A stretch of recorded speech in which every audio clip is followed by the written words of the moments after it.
Hello there guys, it's Stephen here, back with another video. We are on the eve of the Bournemouth versus Manchester City fixture, a chance to get 3 very important points early on this season, and a game that I'm feeling pretty confident about, I'll be totally honest. I'm going to go into more detail about the team news, maybe the possibility of David from Mendy, what we can expect for Bournemouth and all that kind of stuff, and go into a little bit more detail. But as you noticed already, I've been sponsored by One Football throughout this whole month of August, and they are wonderful people with a great app full of stats, information, fixtures, transfer rumours, and they get all the best info from everywhere. They source it all together. So go download this app, which has been wonderfully displayed alongside me, if I don't say so myself, because they are good people and it helps support this channel every single time one of you clicks download on that. The link is in the description below. Go check it out. Let me know what you think in the comments about it, because it's good. So go download the One Football app and read all the Manchester City news and updates and all that kind of stuff. But let's get on to the actual preview, because it's going to be a very exciting, very interesting game, and one that we probably should feel confident about in general. I know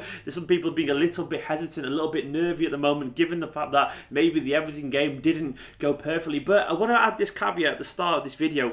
It's only the 3rd game of the season. I know we're all very reactionary these days. I'm probably guilty of a bit every now and then myself. But you look at Twitter, you look at comments and videos, you'd think we'd lost the first 2 games of the season. We need to be calmer. We need to be a little bit more patient as a fan base. We need to realise that it's a marathon, not a sprint. And that just because Sane has one bad game or whatever, or Jesus has a slow start to the season, these players aren't suddenly overrated or underrated or whatever. It's early days. It takes a well-oiled machine time to get chugging and moving, and that's what Manchester City are when they'll reach their peak. We need to be patient, basically. I'm not judged too much on the strength of these 2 performances. We need to realise that come September, October, that's when we can start judging the team and what they can be with a little bit more, a little bit of sounder judgment in general. I think Pep would probably say the same, that maybe we can be a little bit too focused on the individual moments and not necessarily the bigger picture. And I think maybe even the Sane at left wing back thing is probably a good example about that. I've been guilty of saying maybe he isn't that at all, but then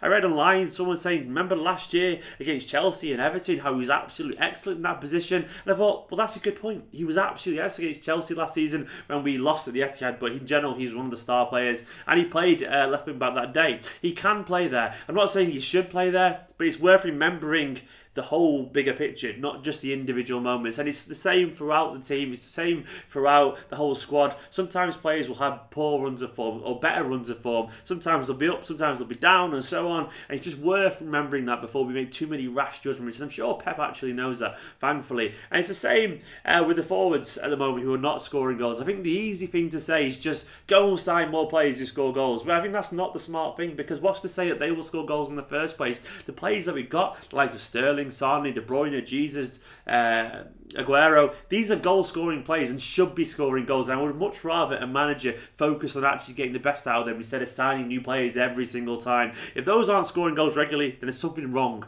It needs to be worked on. You can't just throw money at that. That's just my opinion. I want us to be more patient. I want us to be a little bit more considered and trust in the squad that we got, because it's a very good squad and it's only the 3rd game of the season. I'm feeling very positive, and I think we all should be feeling positive too. But let's get on to the Bournemouth game, and I think that's going to be even more positive because it's Bournemouth. I think we scored 15 goals in 4 games against them since they arrived back in the Premier League.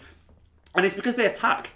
We go for them and we get through them, because they simply don't defend with 10 men behind the ball, which is quite refreshing, because in general it means they tend to get more points by playing this riskier style than most of the other relegation threatened teams do, because they go for it. So they'll get 3 points one game and probably get maybe lose the other 2, but get 3 points out of 3 games, as opposed to one team who plays for a draw and only gets 2 points because they've drawn 2 and lost 1. I like their approach, and though it may come unstuck against City, it probably helps them sharpen their senses a little bit for the next team they play. So I'm expecting we'll probably do the same and beat them this time. Though there is the one man, Jermaine Defoe. He's joined them now, and he's always good for a goal against Manchester City, of course. And I wouldn't be surprised on his first Premier League start if he actually got it. Alongside Joshua King, who scored 16 goals last season. The energy of Sermon and Arthur in midfield. Obviously, you've got Nathan Ake, the club record signing, who's doing really well, and Begovic in goal. They are a decent team, and they will like playing against us. They will show their best. But I still think we should be confident. Away at Bournemouth is a good place for us to express ourselves, and I'm expecting we'll go there and score a few goals in general. We could maybe see the debut of Benjamin Mendy.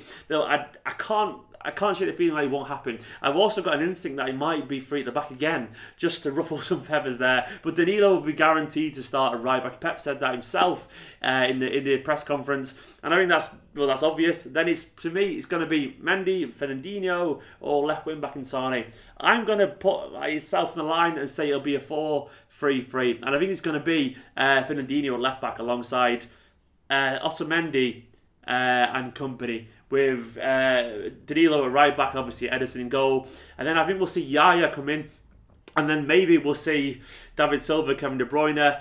I've got a feeling it'll be Leroy Sané and Raheem Sterling and then Aguero up front. I've got a feeling Gabriel Jesus might be slipped to the bench just. But then again, it could be 3-5-2 again, like we've already seen so far this season. It could be the three at the back with Sané again at wing back, and then Danilo, and then we could see Sterling come in for someone like Gabriel Jesus maybe, and you could see Bernardo Silva make his debut. We won't be seeing Ilkay Gundogan because he's playing at the EDS, which I'm probably at now at this second. If you're watching, Pep Serrano said that he'll be playing with the EDS, the second team tonight, which is fascinating to see one of our senior players play with the reserve, so to speak. And I think we should see more of that in general. But I'm feeling confident. I think we should feel confident. I think we'll score a few goals, hopefully. I think Bournemouth's style in general does them good, but it leaves them open against teams like us, and I think we'll see a few goals there, hopefully. I'm going to go for a 3-1 prediction. I'm feeling that's a decent score to get. Let me know what you think in the comments. Let me know what team you think it will be, and what you're expecting to see in terms of lineup, in terms of goal scorers, man of the match, all that kind of stuff. And if you haven't already, go and download the OneFootball app because it helps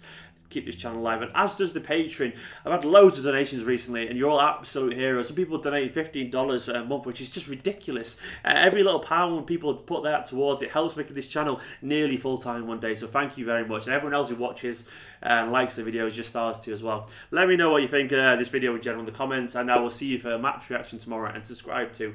See you later, guys.